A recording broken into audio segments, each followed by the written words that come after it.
ஓம் தத்புருஷாய வித்மஹே மகாதேவாய தீமஹி தன்னோ ருத்ர பிரசோதயாத். நாம் இந்த பதிவில் பெயர்ச்சியாகும் செவ்வாய் பகவானால் ராசிக்காரர்களுக்கு ஏற்படும் சுப மற்றும் அசுப பலன்கள் என்ன என்பதனையும், அசுப பலன்கள் ஏற்படுமாயின் ராசிக்காரர்கள் செய்ய வேண்டிய பரிகாரங்கள் என்னென்ன, வழிபட வேண்டிய தெய்வம் யார் என்பதனை பற்றியும் விரிவாக காண்போம்.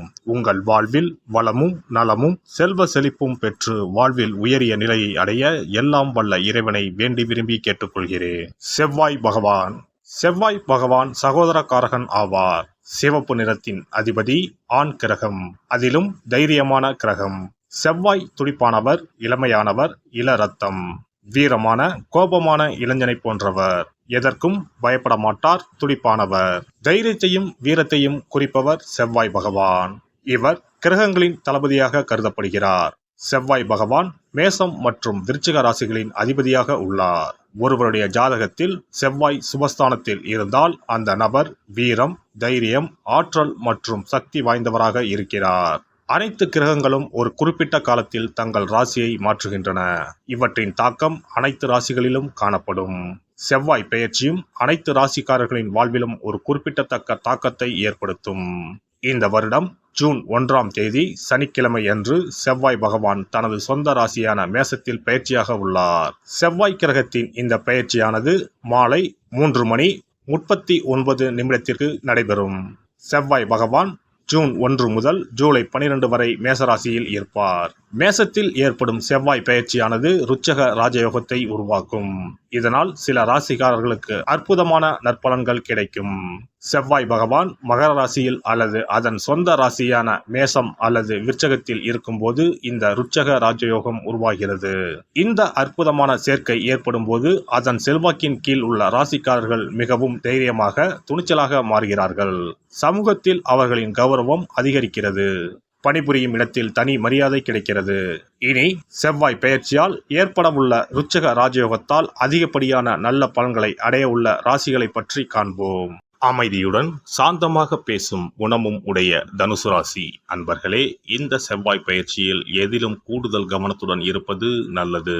பண வரவு வரும். உங்களது செயல்களுக்கு முட்டுக்கட்டை போட்டவர்கள் விலகி விடுவார்கள். மனம் விரும்பியது போல செயல்படுவீர்கள். உங்களது பொருட்களை கவனமாக பார்த்து கொள்வது நல்லது. உடல் ஆரோக்கியம் மேலோங்கும். வாகனங்கள் மூலம் செலவு உண்டாகலாம். எதிர்பார்த்த பணவரவு இருக்கும். வீட்டிற்கு தேவையான வசதிகள் செய்வதில் ஆர்வம் காட்டுவீர்கள். வீடு மனை வாங்குவதற்கான தடைகள் அகலும். தொழில் வியாபாரம் சுமாராக இருக்கும். எதிர்பார்த்த கடன் உதவி கிடைக்கலாம். புதிய வாடிக்கையாளர்கள் தொடர்பு உண்டாகும். பழைய சிக்கல்கள் தீர்வதில் தாமதம் ஏற்படும். உத்தியோகத்தில் இருப்பவர்கள் மேல் அதிகாரிகளை பகைத்து கொள்ளாமல் அனுசரித்து செல்வது நல்லது. திறமையான செயல்பாட்டால் பாராட்டுகள் கிடைக்கும். குடும்பத்தில் எதிர்பாராத விருந்தினர் வருகையால் விரும்பத்தகாத வாக்குவாதங்கள் ஏற்படலாம். கணவன் மனைவிக்கு இடையே அனுசரித்து செல்வது நல்லது.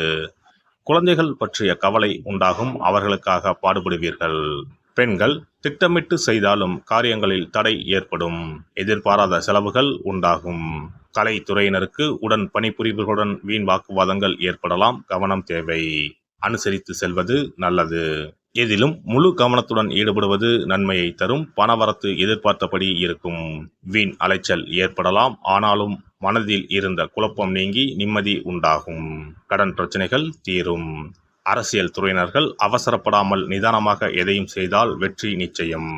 இந்த காலகட்டத்தில் எதிர்ப்புகள் விலகும். எல்லா வகையிலும் நன்மைகள் உண்டாகும். பணவரத்து அதிகரிக்கும். நண்பர்களால் உதவிகள் கிடைக்கப் பெறுவீர்கள். புதிய நபர்களின் நட்பும் அதனால் மகிழ்ச்சியும் உண்டாகும். மாணவர்களுக்கு கல்வி தொடர்பான விஷயங்கள் தாமதமாக நடக்கும். புதிய நட்புகள் கிடைக்கும். நட்சத்திர பலன்கள். மூலம் நட்சத்திரம். பணவரவு திருப்தி தரும். ஆனால் வீண் செலவுகளை தவிர்ப்பது நன்மை தரும். எந்த ஒரு வேலையையும் செய்யும் முன் அதில் உள்ள நல்லது கெட்டதை ஆராய்ந்து செய்வது நல்லது. பயன் தராத முயற்சிகளை தவிர்ப்பது நன்மை தரும். பூராடம் நட்சத்திரம். தொழில் வியாபாரத்தில் ஈடுபட்டு இருப்பவர்கள் மிகவும் சாமர்த்தியமாக செயல்படுவது நன்மை தரும். தொழிலில் போட்டிகள் உண்டாகலாம். அனுசரித்து செல்வது முன்னேற்றத்திற்கு வழிவகுக்கும்.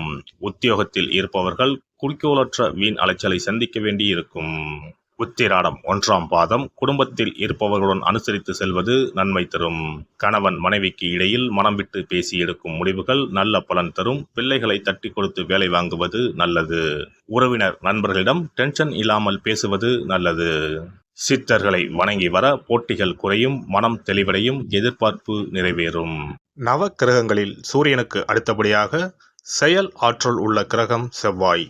ஆளுமை திறன், ஆற்றல், வீரம், அதிகாரம் செய்தல், வளைந்து கொடுக்காத தன்மை, தர்மம், நீதி, நேர்மை, நியாயம் போன்ற அம்சங்கள் கொண்ட கிரகம் செவ்வாய்.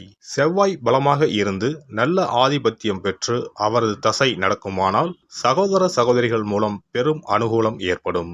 பெரிய பதவிகளில் உள்ளவர்கள் தொழில் அதிபர்களின் தொடர்பு கிடைத்து அதன் மூலம் முன்னேற்றம் உண்டாகும். பலமற்ற ஆதிபத்தியம் பெற்று தசை நடக்குமானால் கீழே விழுவதும் அடிபடவும் நேரிடும். வாகன விபத்துக்களை சந்திக்க நேரிடும். இரத்த காயங்கள், வெட்டுக்காயங்கள், இரத்த சம்பந்தமான நோய், சித்தப்பிரமை, தலையில் அடிபடுதல் போன்றவற்றை ஏற்படுத்துவார் செவ்வாய் பகவான்.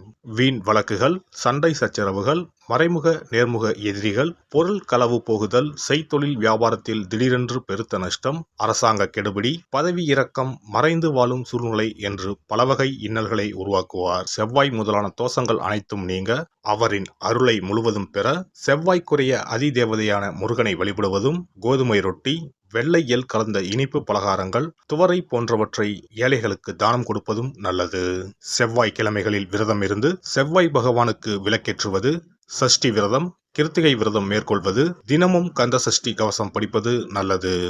மேலும் செவ்வாய்க்குரிய கல்லான பவளக்கல்லை மோதிரத்தில் பதித்து அணிவது, சிவப்பு நிற ஆடையை அணிந்து கொள்வது, செப்பு பாத்திரங்களை உபயோகிப்பது போன்றவற்றால் செவ்வாயால் உண்டாகக்கூடிய தோஷங்கள் குறையும். செவ்வாய் பகவானுக்கு செய்யும் பரிகாரங்கள் அனைத்தும் முருகனுக்கு உகந்தது என்பதால் முருகனின் திருவருளும் கிட்டும். திருமண வாழ்க்கையில் செவ்வாய் பகவானுக்கு முக்கிய பங்கு உண்டு. திருமணத்துக்கு வரன் பார்க்கும் போது பிள்ளைக்கோ அல்லது பெண்ணுக்கோ செவ்வாய் தோஷம் இருக்கிறதா என்றுதான் முதலில் கேட்பார்கள். அந்த அளவுக்கு செவ்வாய் தோஷம் மிகவும் முக்கியமானதாக பார்க்கப்படுகிறது. ஒருவரின் ஜனன ஜாதகத்தில் லக்னம், சந்திரன், சுக்கிரன் ஆகியோருக்கும் செவ்வாய் இருக்கும் இடத்திற்கும் உள்ள தொடர்பை கொண்டுதான் செவ்வாய் தோஷம் ஒருவரின் ஜாதகத்தில் எந்த அளவுக்கு வலிமையாக இருக்கிறது என்பதை கணிக்க முடியும். செவ்வாய் தோஷம் இருக்கிறது என்றால் நம்பிக்கையோடு மிக எளிய பரிகாரங்களை செய்வதன் மூலம் தோஷ நிவர்த்தி பெறலாம். செவ்வாய் தோஷம் என்பது திருமண தடையை ஏற்படுத்துவது மட்டுமல்லாமல் மேலும் பல இடையூறுகளையும் ஏற்படுத்தும். எனவே செவ்வாய் பகவானை செவ்வாய் தோறும் செவ்வாய் ஹோரையில் வழிபடுவதும், செவ்வாய்க்குரிய கடவுளான முருகப்பெருமானை 9 நெய் தீபம் ஏற்றி வழிபடுவதும் செவ்வாய் தோஷத்தினால் ஏற்படக்கூடிய அசுப பலன்களின் தாக்கத்தை பெரிதும் குறைக்கும் என்பது ஐதீகம். செவ்வாய் தோஷம் ஒருவருக்கு இருந்து ஒருவருக்கு இல்லை என்றால் திருமணம் செய்யக்கூடாது என்பது சாஸ்திரம். இருவருக்கும் இந்த தோஷம் இருந்தால் திருமணம் செய்து வைக்கலாம் என்று சிலர் சொல்வார்கள். ஆனால் பொதுவாக தோஷம் ஒருவருக்கு இருந்தாலும் சரி அல்லது இருவருக்குமே இருந்தாலும் சரி, தக்க ஜோதிடர்களை ஆலோசித்து முறைப்படி பரிகாரங்கள் செய்வதுதான் சரி.